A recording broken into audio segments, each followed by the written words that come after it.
All right, first and foremost, I want to give all praises, honor, and great glory to Yahweh, Bahashem, Yahweh Shai, Bahashem, B'chah HaKodash. Double honors to the apostles and elders of Great Millstone that rule well, and salutations to the elect pushing this truth to the four corners of the earth in truth and in sincerity. In this particular video, we're going to be talking about accusations and false accusations. All right, because in this thing, we have to watch what's coming out of our mouths, especially when it comes to accusing a brother or a sister of something. All right, and if you do, you have to make sure that you have the facts to back whatever you're saying up, or you're going to be falsely accusing a brother or sister, and that's terrible. All right, and we're going to get Ecclesiasticus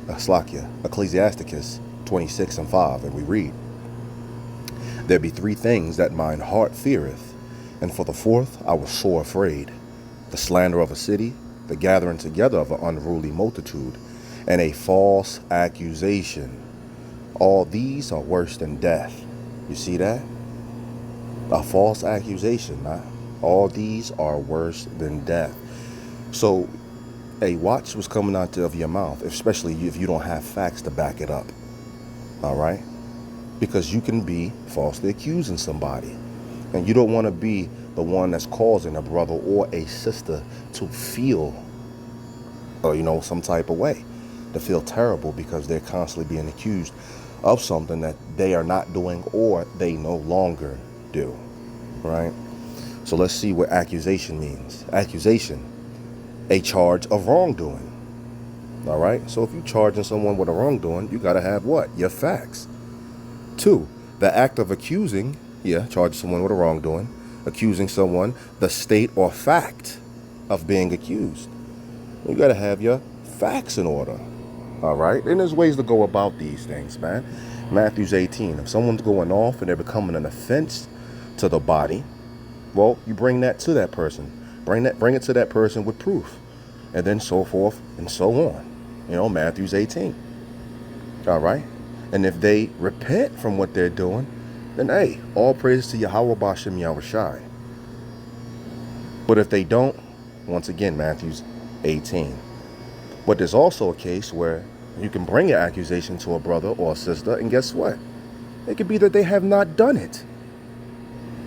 The whole time you were looking at something that wasn't even there. The whole time you're thinking about something that wasn't even true. Not just that, you also rubbing off on different people and getting them to accuse as well. And I'm speaking to myself first and foremost. All right? Lord willing, I stay repentant of doing these things, looking at something that's not even there, and then thinking the brother's off something that he's not. Instead, you are to go to him. The scriptures teach you the correct way to go about all situations, so you won't falsely accuse a brother, so you won't become an offense. What is a false accusation?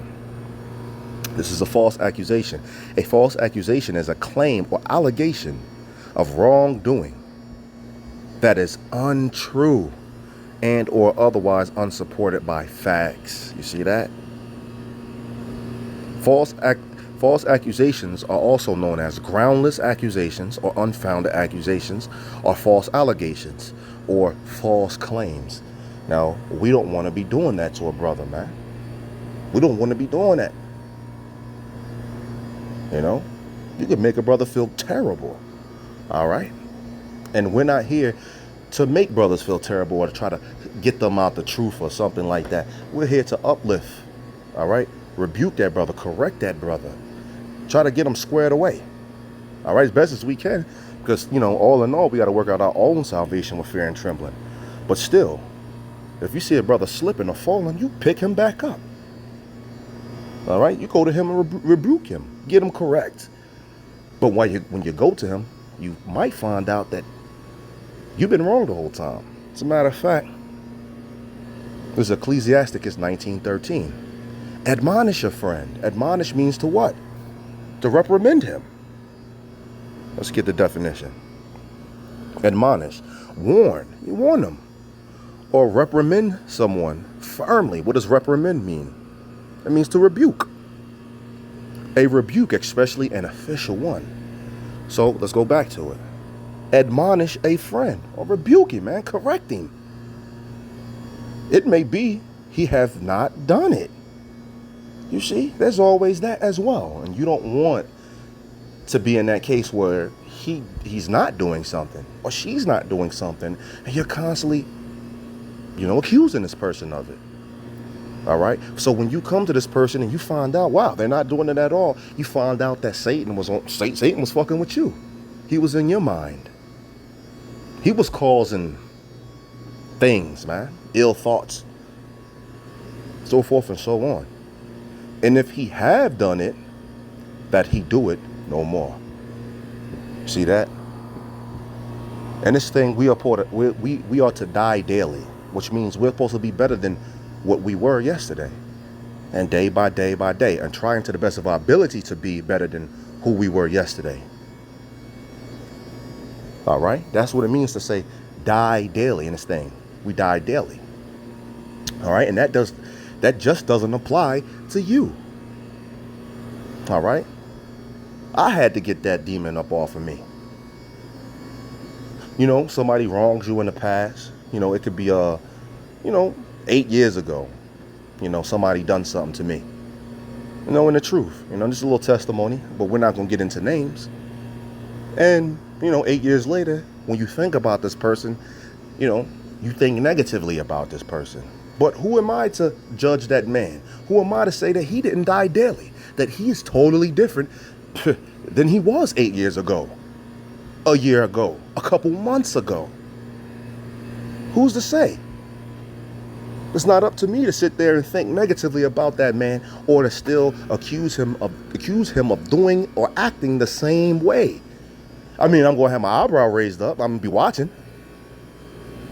But I'm not going to accuse this person or try to rebuke this person or try to cut that person for something that they ain't doing.